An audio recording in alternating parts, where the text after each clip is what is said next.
ये महाभारत के काल की बात है। एक बार श्री कृष्ण और बलराम जी रास्ते से कहीं जा रहे थे। रास्ता काफी लंबा था। जंगल तक पहुंचते हैं कि रात हो जाती है। श्री कृष्ण को लगा कि रात में चलना सही नहीं होगा। उन्होंने बलराम जी से कहा, काम करते हैं, रात रात यहीं गुजार लेते हैं, सुबह फिर चल पड़ेंगे।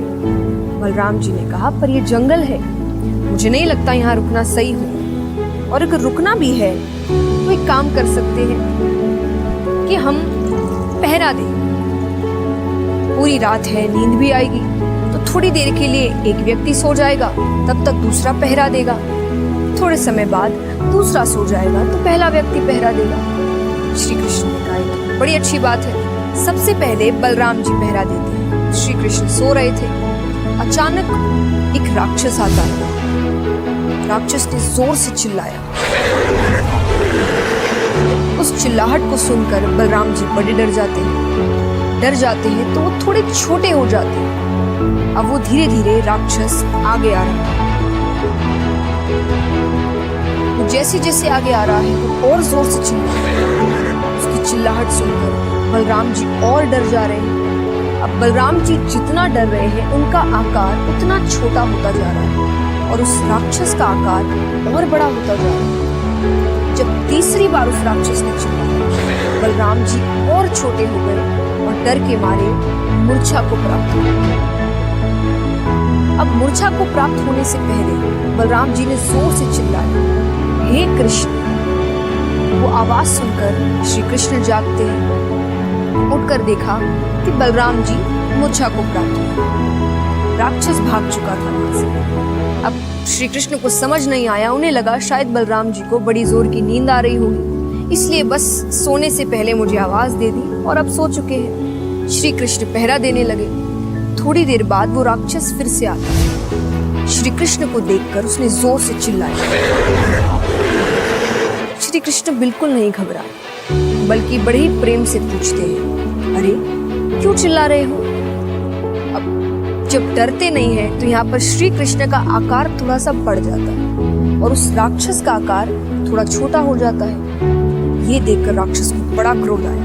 वो और जोर से चिल्लाता है। श्री कृष्ण ने फिर बड़े प्रेम से पूछा, अरे क्यों चिल्ला रहे हो? क्या दिक्कत है तुम्हें? यहाँ पर श्री कृष्ण और बड़े हो गए।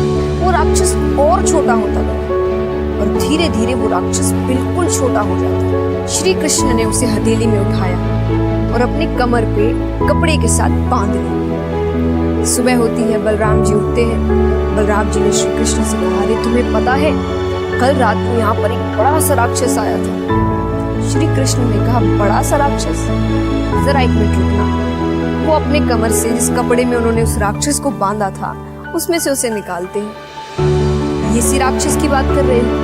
बलराम जी ने कहा, अरे पर जब मैंने इसे देखा था ये तो बहुत बड़ा था, ये इतना छोटा कैसे हो गया? श्री कृष्ण कहते हैं, जब हम किसी समस्या का सामना करने की बजाय उससे डर कर उसे अवॉइड करने की कोशिश करते हैं तो वो समस्या हमारे सामने और बड़ी हो जाती है। और जब हम उसका सामना प्रेम, शांति और समझदारी से करते हैं तो वो समस्या हमारे सामने बहुत छोटी हो जाती है। उसी प्रकार जैसे बलराम जी राक्षस को देखकर डर गए तो वो राक्षस बड़ा हो गया, और जब श्री कृष्ण उसे देखते हैं तो बड़ी ही शांति से और समझदारी से उसका सामना करते हैं तो वो राक्षस छोटा हो जाता है। इस कहानी से हमें क्या सीख मिलती है कि जब हमारे जीवन में कोई समस्याएं आती हैं, कोई दिक्कतें आती हैं, कोई संकट आते हैं, अगर हम उनका सामना शांति, समझदारी से करते हैं तो वो संकट या वो दिक्कत हमारे सामने बहुत छोटी लगने लगती है और हम